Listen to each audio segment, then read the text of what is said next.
Legenda Putra Langit, cermin langit sakti. Kumbang Gemawa yang jenuh dengan kekerasan di bawah kuasa Jenggala jatuh hati pada ketenangan alis singit.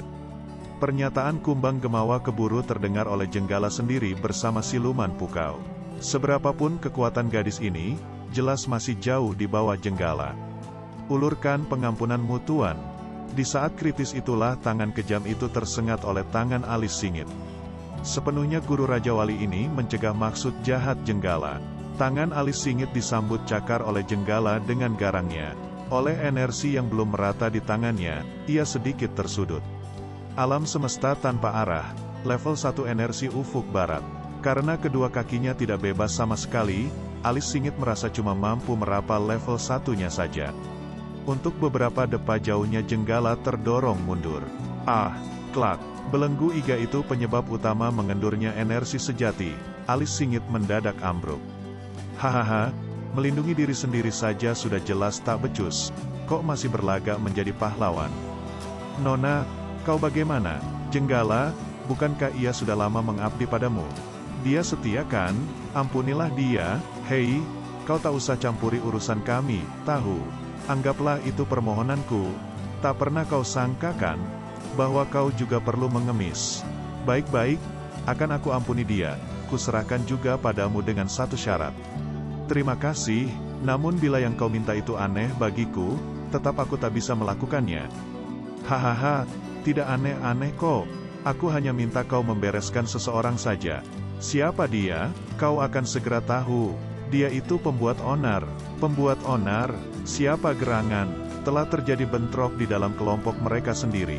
Jadi yang harus kubereskan adalah salah satu dari mereka. Baik, aku bersedia, inilah perjanjian kita. Ayah, sebenarnya amat sulit ya membujuk si alis singit. Tapi tadi itu gagasan datang begitu saja. Kalau bukan gara-gara si Gemawa, ya, untuk kita ini bisa jadi ganti rugi karena tak mendapatkan si Raja Wali. Beritahukan bahwa kita akan segera menghadap Baginda. Bangunlah Kumbang Gemawa, telah kuberikan janjiku pada atasanmu. Gemawa, apakah kau masih bisa diselamatkan? Kita serahkan semuanya pada pencipta kita ya. Untuk rekan darah yang menyumbat pembuluh darah di otak Gemawa, alis singit mengalirkan energinya ke kepala Gemawa. Memandang Gemawa, teringat ia akan percintaannya dulu dengan adik misannya. Hampir saja mahligai pernikahan. Pembawaan sang gadis yang merepotkan memaksanya harus selalu mengalah. Selama setahun kemudian mereka harus berpisah, sebab alis singit ingin menuntaskan energi ufuk barat level terakhirnya.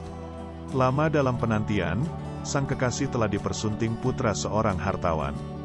Amat terpukul jiwanya, hari di mana alis singit lepas meditasi, itulah hari pernikahan kekasihnya.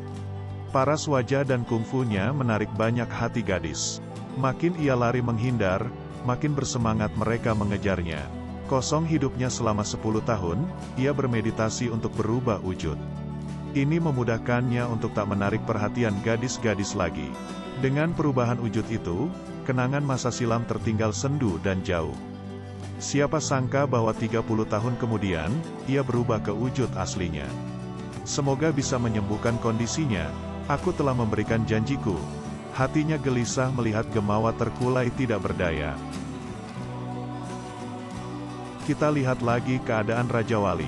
Pipit merah belum bisa menghentikan pendarahan di sana-sini pada tubuh Raja Wali. Ia merasa ikut bersalah telah membongkar rahasia kolam itu. Kalau sampai ia tak terselamatkan, aku tak pernah mengampuni diriku sendiri. Majikan kita ini sungguh-sungguh dalam membantu tamunya. Belum pernah kulihat Nona mencintai seseorang begitu mesranya selama ini. Belum pernah, kalaupun kali ini Raja Wali terselamatkan, dan wajahnya jadi buruk, apakah Nona kita masih akan mencintainya? Oleh obat, Raja Wali berangsur-angsur siuman. Tenangkan hatimu, begitu kau sembuh, akan kuajarkan padamu cermin langit sakti. Ini berguna untuk mengusir racun api, dan akan meringankan nyerinya. Pipit, sekujur tubuhku sakitnya luar biasa. Kalau dengan meditasi nanti aku tak sembuh, habisi saja nyawaku. Dengan keyakinan, kau akan berhasil Raja Wali. Dengan usaha maksimal, Setelah setengah jam, nyeri berangsur reda. Meditasi cermin langit sakti level 1 merasukinya. Kemajuan pesat sekali. Konsentrasilah lagi. Nona kelihatan begitu tegang. Luka berdarah di sana-sini itu mengering sudah setelah cermin langit sakti level 1 dikonsentrasikan secara sempurna setelah 8 jam. Mengagumkan sekali, sungguh banyak berkurang meski masih sakit. Kalau begitu biar ku naikkan ke level 2. Pipit kembali membacakan mantra peningkatan level. Oleh anugerah bakat keistimewaannya, dalam waktu singkat Raja Wali bisa menyerap energi cermin langit sakti level 2 dan 3. Selamat dari penjarahan Nawa Guci Sakti, dan memperoleh pengobatan dari alis singit dengan teratai Dewi abadinya. Kondisi fisik Raja Wali memang lebih dari normal ditambah kekuatan dari Pipit. Ia cepat pulih. Terima kasih Pipit, aku jauh lebih baik kini. Kau pasti cepat pulih. Pasti. Sekarang aku mau ambil kitab cermin langit sakti 4 dan 5 untukmu. Siapkan pakaian dan kudaku yang terbaik. Nona, mengapa tak istirahat dulu? Sudah 2 hari 2 malam Nona tak tidur. Sudahlah, aku harus ke istana macan petak. Seseorang memasang telinga yang tajam. Rupanya ia selalu ada di dekat Raja Wali, hanya saja tak mungkin mendekatinya. Kenapa si Pipit Merah menemui macan petak? Aku harus tahu ini. Istana Macan Petak. Uban yang sangat hafal liku-liku kota itu sudah tiba lebih dulu dari Pipit Merah. Hahaha, ku dengar kau begitu dekat dengan seseorang akhir-akhir ini. Bagaimana masih sempat datang kemari? Hihihi, kau cemburu Macan Petak. Aku kan hanya bertindak dengan tujuan masa depan kita. Ah, masa, yah, aku berusaha ia berhutang budi padaku. Sebab hanya dialah yang bakal membantu kita menaklukkan naga hijau. Yah, paling tidak ia akan menguras tenaga naga hijau. Dan kau tinggal menyelesaikannya tanpa keluar keringat. Saat itu, kita tak akan lagi ada di bawah perintahnya. Dalam kondisi memprihatinkan begitu, apa mungkin ia bisa sembuh? Pasti, apalagi kalau energi cermin langit sakti level 4 dan 5-nya terbangkitkan, ini akan mempercepat kesembuhannya. Dan saat itu nanti, kau sudah jatuh cinta padanya. Dan aku akan kau campakkan. Kau pikir aku ini wanita apa? Hei, kok marah? Aku cuma bergurau Pipit. Gurauanmu kelewatan. Kita sudah lama begitu jalan bersama bukan? Ya, aku yang salah. Maafkanlah, kelewatan. Jadi guru cuma diperalatnya saja. Awas kau, sungguh licik si Pipit. Uban mencopot lagi sebuah bata untuk jalan masuk. Sri Gunting, ada berita gembira. 2 hari 2 malam, kau tak muncul. Bikin aku cemas. Aku pergi memeriksa keadaan, dengarkan ceritaku ya. Oh, kau mesti cari jalan untuk membantu Raja Wali. Begini saja, bawalah tanduk salju, tulang macan, ginseng. Racik seperti dalam resep yang kuberikan tempo hari. Baik, aku akan segera memberitahukan ini pada guru. Pusing, penjagaannya sangat ketat. Pusing. Atas perintah Pipit, 2 pengawal pribadinya ada terus di dekat Raja Wali. Celaka, kamar kalian terbakar. Barang-barang kesayanganku juga. Lihatlah, seseorang cekikikan dari jauh. Nah, itu dia guruku. Guru, aku Uban. Sulit sekali mau bertemu guru. Yah, Sri Gunting bagaimana? Dialah yang menyuruhku datang pada guru membawa obat-obatan. Guru tetap saja di sini, aku akan datang sewaktu-waktu. Ada kabar dari Nuri Bersulam? Belum guru, tapi akan terus kuusahakan. Ada-ada saja, untung apinya mudah dipadamkan. Dalam kondisi separah itu, masih ia ingat pada Nuri dan Sri Gunting. Itukah yang namanya cinta? Bencana ini akibat sifatku yang ingin cepat selesai. Aku berjanji akan lebih berhati-hati agar tak mengecewakan orang-orang yang mencintaiku. Benteng Istana Zouta. Telah beberapa hari Raja Zof berpuasa untuk mengkonsentrasikan pada meditasi jurus pintu api ke-6. Pintu api ke-6 level 8. Dalam waktu cuma sebulan, ia meraih pintu api ke-6 level 8 itu. Bawa kemari pimpinan kelompok Ngarai Denawa. Tawanan ini berjalan dengan sulitnya, terbelenggu dan lelah jiwanya. Sembah sujud Baginda, lepaskan belenggunya. Ku dengar kekuatan tapakmu luar biasa ya. Benarkah itu? Ku beri kau dan keluargamu kebebasan.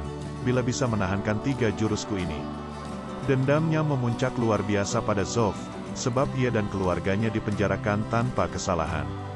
Ini sebuah peluang emas. Kau menganggapnya sebagai sebuah kesempatan emas bukan? Berusahalah, kalaupun tak sampai 3 jurus, asalkan aku bisa mencederainya saja, puaslah aku. Tapak kembar menarikan belantara. Dengan kekuatan yang selama ini tertahan di balik jeruji, tahanan ini deras menghantam tapaknya. Dari desiran suaranya saja sudah kurasa kekuatannya penuh. Baginda, Duar. Dalam hitungan detik, Zof menyambutnya. Astaga, tanganku seperti terbenam dalam lumpur. Hawa pelindung apa ini yang dimilikinya? Tak terkendalikan, seluruh energi dari tubuhnya mengalir berpindah pada Raja Zof. Secara mengejutkan seluruh kekuatannya lenyap. Lapuk tulang. Para pengawal itu berubah kasihan pada sang tawanan. Bro, sebaliknya yang terjadi pada Zof kekuatannya berlipat ganda. Ampun, Baginda, kau tak pantas sebenarnya jadi pimpinan Ngarai Denawa. Tawanan itu mengalami kekalahan mutlak. Kirim keluarganya ke perbatasan. Undang piawai kungfu lainnya.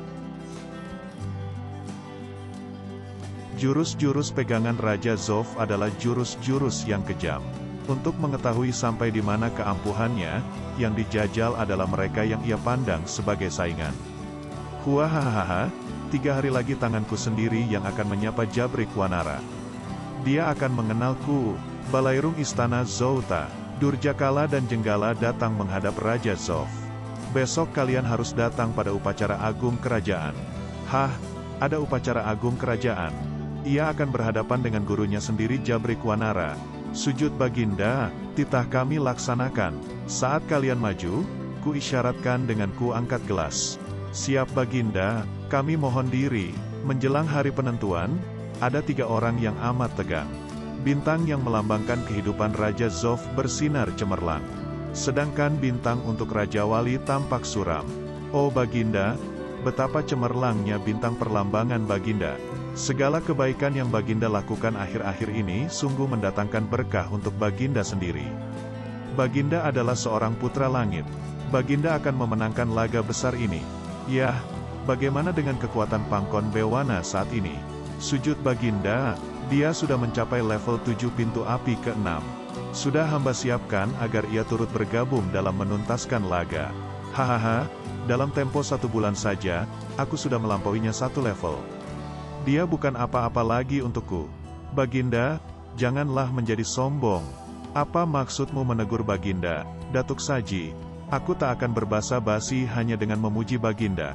Apa yang kukatakan adalah tulus Baginda. Tenang Datuk, aku sungguh paham. Semakin berani ia menasehati dan menegurku. Tapi ini bukan saatnya untuk marah padanya. Dia sangat kubutuhkan. Menjelang upacara dimulai, para pejabat dan bangsawan serta penghuni istana berduyun-duyun memenuhi kawasan upacara agung kerajaan.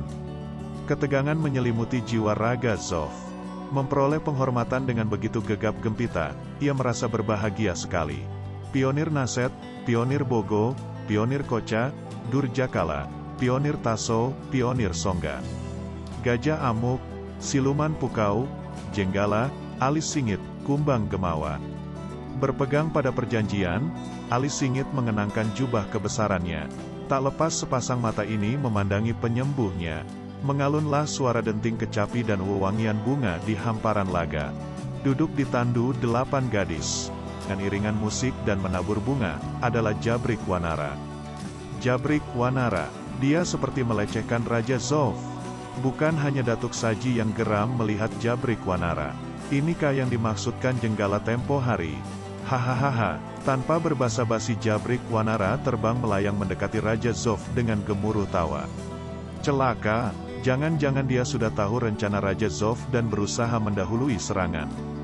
Dengan segala keangkuhannya, tiba-tiba Jabrik Wanara sudah sampai di hadapan singgasana Zof. Tentu saja Zof segera menyiapkan diri. Senyum yang diulas itu entah apa maksudnya. Menurutku tak ada hawa pembunuh tercium darinya. Apa maksudnya mendekatiku seperti ini? Sebagai murid, kau tak tahu sopan santun Zof. Kenapa tak bersujud di hadapanku? Permintaan ini membuat Raja Zof kehilangan akal. Yang mulia guru, negara mempunyai adat, di mana seorang raja besar tak dibenarkan bersujud pada siapapun dalam upacara resmi dan agung seperti ini. Permaisuri, belum saatnya kau menasihati aku. Sebagai sesepuh 3 turunan, sejak mereka masih kanak-kanak, sebaiknya lah raja atau orang tuanya bersujud padaku. Namun ada saatnya aku yang harus bersujud. Sewajarnya, sebelum guru yang menjadi raja di negeri ini. Gurulah yang datang bersujud pada Raja Zof. Tajam sekali bicara orang tua ini. Dengan mata berang, Jabrik Wanara memelototi Datuk Saji. Keringat dingin tak terasa menetes di wajah sang Datuk Saji. Andai tak terkendalikan, rencanaku pasti akan rusak. Masalah bersujud ini, akan kita cari pemecahannya nanti. Sayang sekali bila upacara agung ini terkurangi waktunya. Biar ku turuti keinginannya. Hari-hari ia menduduki singgasana sudah tinggal sekejap lagi. Nanti akan kupaksa ia turuti keinginanku. Silakan guru mengambil tempat yang sudah disediakan secara istimewa. 4 sosok terpenting saat ini telah duduk di tempat kebesaran. Atas nama seluruh negeri Zouta, Baginda Raja Zof dengan ini mengangkat guru Jabrik Wanara yang memiliki kungfu piawai dan berbudi luhur menjadi sesepuh kerajaan. Semoga pengangkatan ini mendatangkan kesejahteraan dan kemakmuran negeri. Hamba haturkan yang mulia. Isi surat cuma pendek tapi kok berat. Dimohon dengan hormat, hadirin memberikan penghormatan pada sesepuh. Keenganan terbaca di setiap wajah hadirin. Namun titah raja selamanya tetap harus dilaksanakan. Salam sejahtera, sesepuh. Salam sejahtera, sesepuh. Alis Singit hampir saja terjerembab oleh paksaan Kumbang Gemawa. Baik, aku harus bersabar dengan sangat saat ini. Tunggu saatnya nanti, Perdana Menteri. Sebuah kehormatan bagi kami warga negara Zouta apabila sesepuh kerajaan Sudi memberi unjuk sejurus 2 jurus. Asem, mereka tak yakin bahwa aku ini tak terkalahkan sejagat raya. Sudi kiranya sesepuh turun tangan atas Pangkon Bewana, raja suku kekelaman masa yang sudah bertahun-tahun menjadi tawanan penjara langit. Begitu lama ia menentang pemerintahan negeri ini. Dia tak bakal menolak karena kecongkakannya sendiri.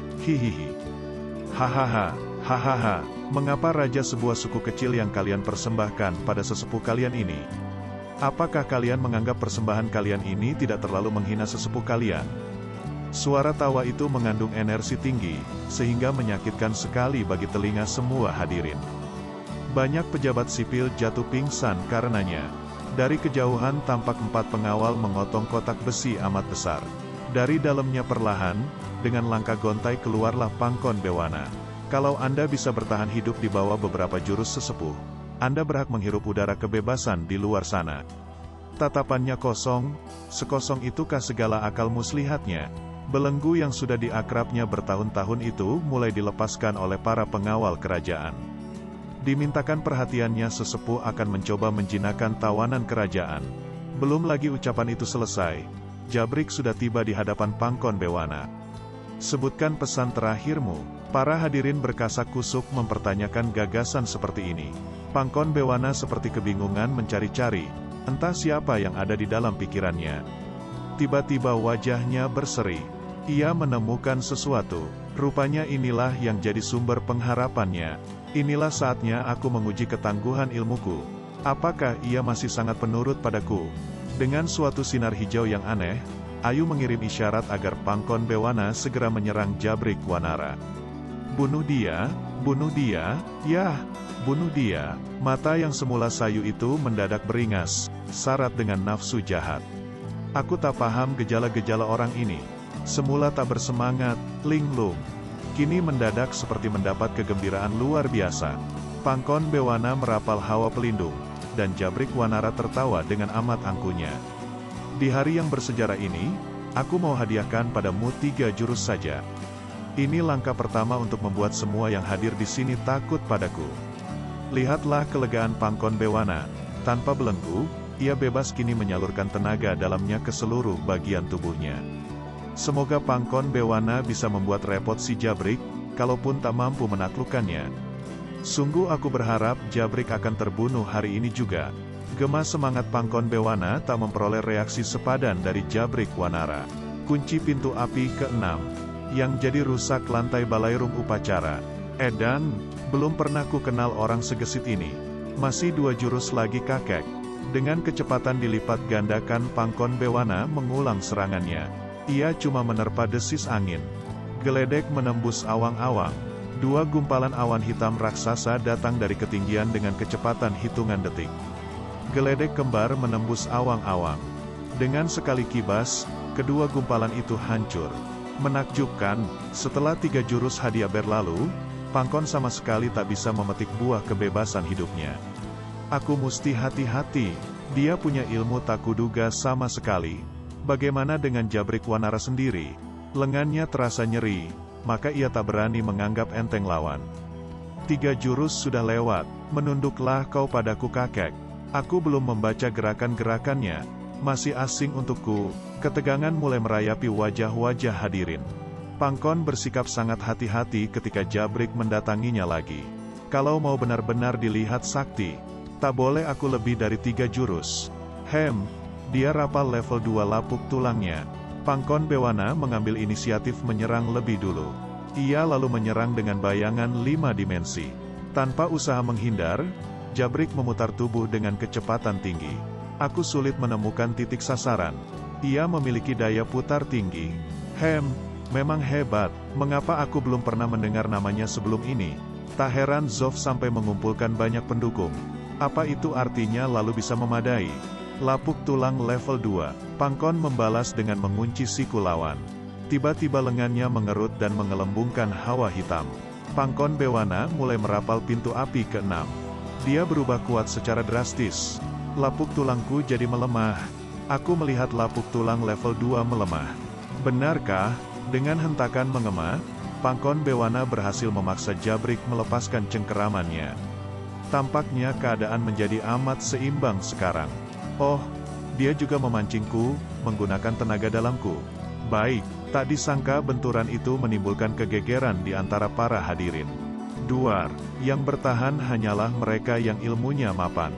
Tubuh Jabrik pun terhempas ke langit-langit. Aku nyaris kehilangan muka. Pantas saja pihak kerajaan sulit menjinakkannya. Lantai ballroom berubah menjadi kawah menganga. Pangkon harus berusaha menetralisir daya hempas itu sebelum menyambut tarungnya. Senang juga bertemu lawan tangguh.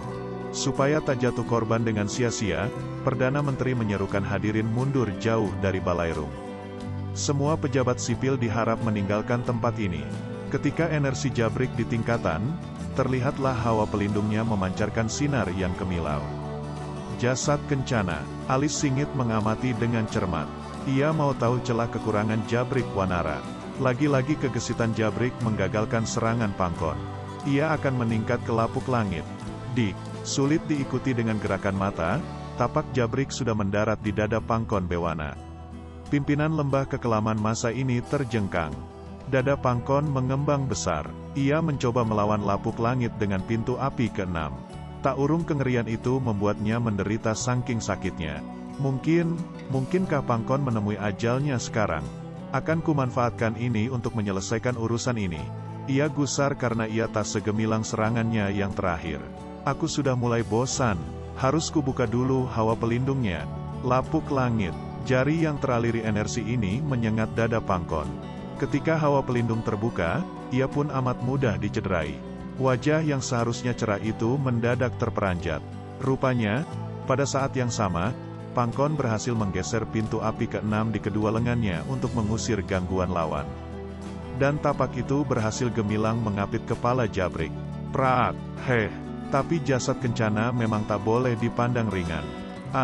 Kalau cuma Pangkon maju sendiri, si tua itu tak bakal terkalahkan.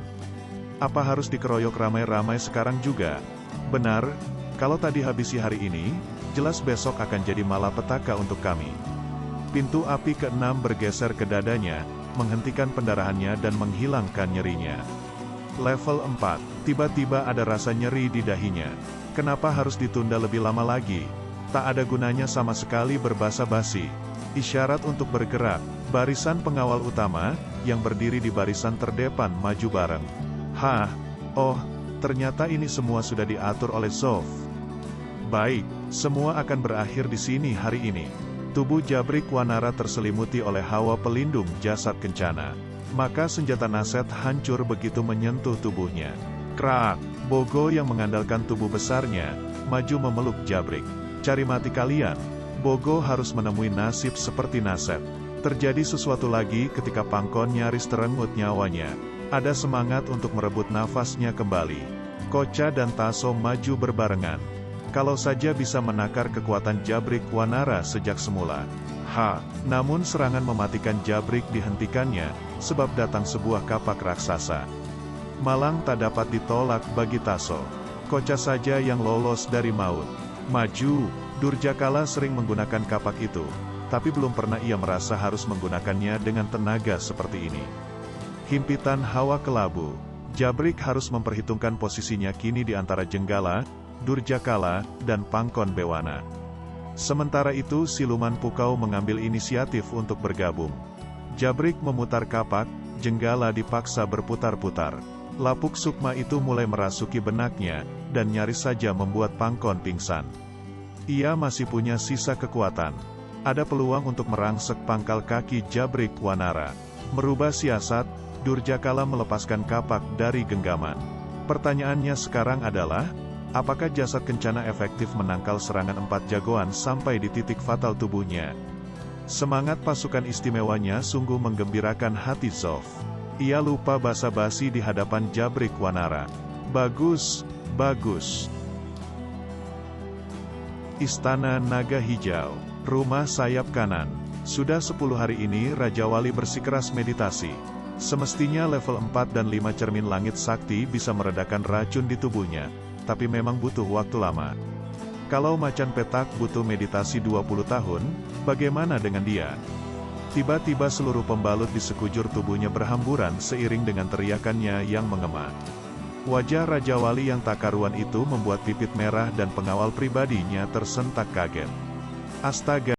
Raja Wali, bagaimana nasib negeri Zouta ini? Haruskah diserahkan pada Jabrik Wanara? Bagaimana juga dengan Raja Wali yang berubah aneh kebiru-biruan? Juga naga hijau yang jauh cinta alang kepalang pada Nuri bersulam. Selanjutnya di Legenda Putra Langit 22, Kegelapan Denawa Waragasi. Terima kasih telah menonton dan jangan lupa subscribe-nya.